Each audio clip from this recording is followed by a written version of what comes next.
구독과 좋아요 눌러주세요. 뭐라고? 구독과 좋아요 눌러주세요. 좀 더 크게.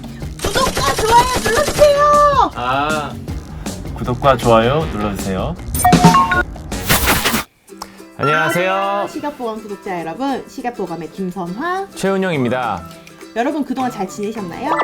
2월에 그 눈이 펑펑 온 지도 얼마 안 된 것 같은데 벌써 봄 기운이 가득해졌어요. 아 정말요. 이제는 날씨도 굉장히 따뜻해지고 정말 봄이 온 것 같네요. 맞아요. 그 날도 따뜻해지니까 점심 식사 후에 이제 꾸벅꾸벅 잠도 오기도 하고. 선아쌤도 혹시 사무실에서 막 그러는 거 아니에요? 아니에요. 저는 언제나 열일한다고요. 하지만 겨울에 비해서 아무래도 조금 신체 활동량이 많아지기도 하면서 그러다 보니까 에너지 소비량도 좀 많아지고 그래서 오후에는 좀 확실히 나른해지는 것 같긴 해요. 이제 그런데 이럴 때 봄나물이 좀 도움이 된다고요? 네, 사실 봄에는 겨울철보다 에너지 소모가 훨씬 많아지는데요. 비타민이나 무기질 같은 영양소들이 더욱더 많이 소모되는데 비타민 같은 경우에는 10배나 더 많이 소모된다고 해요. 그래서 봄철에는 이제 에너지 확보를 위한 식품으로 봄나물들을 예로 들 수 있습니다. 네, 대표적인 봄철 식물인 봄나물에는 다른 채소들에 비해서 비타민이나 무기질, 칼륨 등이 많이 들어있는데요. 특히 이제 초봄에 겨울철 언땅을 뚫고 올라오는 봄나물들의 경우에는 이 생리활성 물질도 많이 들어있다고 합니다. 그러면 우리가 흔히 하는 냉이나 달래 이런 봄나물들이 이런 신진대사 활성을 도와주는 그렇죠. 그런 좋은 식품인 거네요. 네. 오늘 우리가 쉽게 접하는 이런 봄나물들이 어떻게 우리에게 도움이 되는지 최 원장님과 함께 알아보도록 하겠습니다. 시각보감 시작합니다.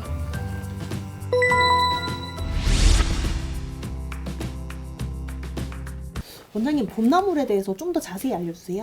네, 먼저 냉이에 대해서 알아볼게요. 냉이는 이제 성질이 치우치지 않고 단맛이 있어서 소화기가 약하신 분들이나 허약하신 분들한테 좋은데요.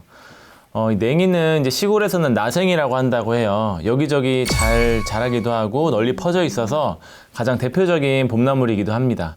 이 냉이는 이제 잎사귀도 먹고 뿌리도 같이 먹잖아요. 그래서 이제 비타민 B1과 C도 풍부하고 또 단백질도 많이 들어있고 칼슘이나 철분도 풍부한 알칼리성 식품입니다. 냉이가 정말 좋은 식품이었네요. 네. 저도 냉이 되게 좋아하는데요. 뭐 냉이 된장국 이런 것도 그런데 이렇게 좋은 식품인 것도 모르고 제가 그동안 먹었네요.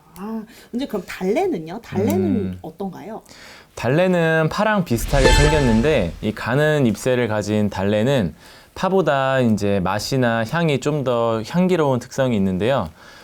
비타민 A랑 B1, C도 풍부하고 칼슘과 칼륨도 많이 갖고 있습니다. 근데 이 달래는 이제 우리 몸에 나트륨을 같이 갖고 배출하기 때문에 평소에 짜게 드시는 분들한테도 굉장히 좋고요. 옛날에는 이 달래를 그 뱀한테 물렸을 때나 벌레한테 물렸을 때 쓰기도 했다고 해요. 해독작용이 있습니다. 달래에 해독작용이 있다는 건 또 처음 듣네요. 물론 그렇게 이제 옛날에 쓰였다는 겁니다. 먼저 말씀해주신 뭐 냉이나 달래 말고도 두릅이나 돌나물, 그다음 미나리 등 봄에는 이렇게 나물로 해먹을 수 있는 약재들이 굉장히 많은 것 같아요. 식물들이. 네. 그래도 원장님 봄나물이 이런 식품 말고도 한약재로 쓰이는 경우가 있나요? 사실 나물 자체로 어떤 한의학적 효과가 있다고 말씀드리기는 좀 그렇고요. 대신에 이 봄나물들의 어떤 뿌리나 열매나 이런 것들을 이제 한의학적 목적으로 사용하기는 합니다. 어떤 게 있을까요? 정구지 아세요? 그럼요. 저 정구지 전 되게 많이 먹었는데요. 네, 충청도나 경상도에서 부르는 정구지는 이 부추를 말하는데요. 그 봄철에 나는 부추는 인삼이나 녹용과도 바꾸지 않는다는 그 옛말이 있을 정도로 굉장히 예로부터 사랑받아온 이제 봄철 나물입니다. 그래서 옛날에는 이제 부엌의 옆에다가 몰래 이제 부추를 키워가지고 남편한테 줄 만큼 굉장히 유명한 스테미나 식품인데요. 이 부추는 이제 비타민 A나 B1, C도 풍부해서 몸의 피로 회복에도 도움이 되고 또 이제 몸을 따뜻하게 해주는 효과가 있어요. 그래서 몸이 찬 분들이나 아니면 여성분들에게도 굉장히 좋습니다. 네, 근데 이 부추의 씨가 한약재로도 쓰인다고요? 네, 부추의 씨는 이제 구자라는 이름으로 한약재로 쓰이는데요. 이 형태는 이제 납작하게 눌린 삼각형이나 나눠형의 모양인데 여기 이제 구자가 준비되어 있거든요. 그래서 이제 까맣고 좀 작은 씨앗 모양인데 이 구자는 이제 냄새는 없고 성질은 맵고 달고요. 그래서 이제 몸을 좀 따뜻하게 해줘서 치료하는 효과들이 있는데 그래서 뭐 무릎이나 허리가 차고 아픈 데 쓰인다든지 아니면은 뭐 발기부전이나 설사 이런 데도 사용이 되고요. 그다음에 이제 뭐 밝혀진 효과들로는 혈압 강화 효과랑 강심 작용이 보고되어 있습니다. 그렇군요. 네. 원장님 다음으로는 저희가 이제 에어백에 대해서 이야기를 해보려고 하는데요. 네. 에어비라고 이제 이야기하면 좀 낯설게 느끼시는 분들이 있으실 것 같아요. 네. 이 에어브는 이제 한약재로 사용할 때 쑥을 부르는 이름인데요. 에어비라고 하니까 조금 낯설기도 하실 것 같아요. 이 에어브는 이제 초봄에 새싹이 올라와서 이제 4월에 어린 식물을 이제 쑥떡이나 쑥국으로 이렇게 사용해서 많이 드시는데 이 에어베의 효과는 이제 산한지통이랑 온경지혈이라는 효과로 이제 요약할 수 있어요. 이게 무슨 말이냐면 에어브는 따뜻한 성질을 갖고 있거든요. 그래서 우리 몸이 곳곳이 차가워져서 생기는 아픈 통증들, 예를 들어 뭐 무릎이 시려서 아파요 이럴 때 있잖아요. 그래서 이렇게 국소적으로 차가운 것들을 따뜻하게 해줘서 통증을 줄여준다는 효과가 있고, 그리고 이제 온경지혈이라는 말은 경맥을 따뜻하게 해서 이제 피를 멈춰준다는 말인데요. 이거는 이제 여성분들이 이제 생리통도 심하고 생리 주기도 뭐 들쑥날쑥하거나 아니면 생리량도 많아갖고 힘드신 분들한테 이 에어비라는 한약재를 사용해 볼 수 있어요. 네, 부추와 쑥이 이렇게 굉장히 좋은 식품일 뿐만 아니라 또 좋은 한약재로도 많이 쓰이네요. 오늘 또 새롭게 많이 알게 되었고요. 제철 봄에 사용해 보시는 것도 굉장히 좋을 것 같습니다. 네. 원장님, 봄에는 또 춘곤증으로 많은 분들께서 이제 점심 식사하신 이후로 춘곤증이 되게 힘드실 것 같아요. 저도 그런데요. 춘곤증에 좀 도움이 될 만한 혈자리가 있을까요? 이제 견정혈이 있는데요.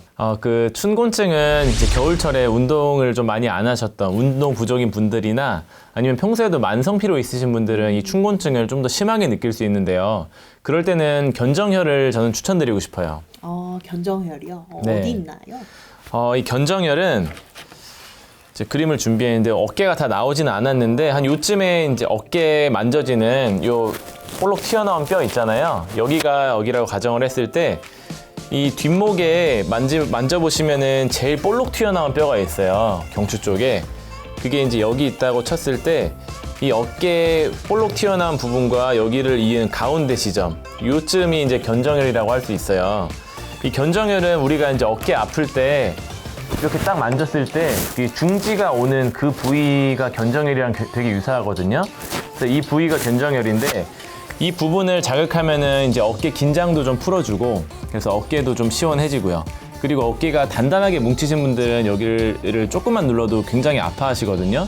이제 아픈 만큼 이제 어깨가 빨리 풀리는 거니까 이쪽을 자극해 주시면은 이제 잠도 조금 깨실 거예요. 근데 이제 이 견정혈은 임산부한테는 강한 자극은 금기로 되어 있습니다. 알겠습니다.